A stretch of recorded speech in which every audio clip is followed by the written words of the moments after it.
TV ના speaker માં કઈ અવાજ ન આવતો, કઈક સારું સ્પીકર બતાડો ને।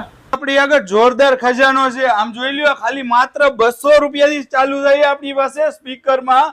અને આ મોબાઈલ સ્ટેન્ડ રે ને ભાઈ, એવું સ્પીકર આપણી પાસે મળી જાય। અને જો ટીવી માં અવાજ હરખો ન આવતો હોય ને, તો તમારા માટે લઈને આવીએ છીએ સાઉન્ડ બાર। અને એમાં પણ અલગ અલગ ક્વોલિટી ને અલગ અલગ કલર માં હો ભાઈ। તો જોઈ શકો છો, આ માત્ર 599 રૂપિયામાં। તો જોઈ શકો છો, એમાં પણ કલર મળી જશે, આ ગ્રીન અને આ લાઇટ વાળું પણ મળી જશે હો ભાઈ એમાં। અને એવી જ રીતે વાત કરીએ ને, તો આ લાઇટ વાળું આમાં પણ તમને મળી જશે માત્ર 299 રૂપિયામાં। અને એવી રીતે આપણી પાસે જોરદાર રેન્જ છે હો ભાઈ, એ પણ અલગ અલગ કલરમાં ને અલગ અલગ મોડેલમાં। અને આ રીલ ને મોકલી દો તમારા એવા મિત્રને જેના ટીવી નું સ્પીકર ધીમું હોય અને જેને સાઉન્ડ બાર લેવાનું હોય, એને એ પણ માત્ર 599 રૂપિયામાં। તો શું મિત્રો, તમે પણ આવું સ્પીકર લેવા માંગો છો? તો આવી જાઓ સ્મિથ કોમ્યુનિકેશનમાં, અને અમારી આવી જ રીલને જોવા માટે અમારા પેજને ફોલો કરો।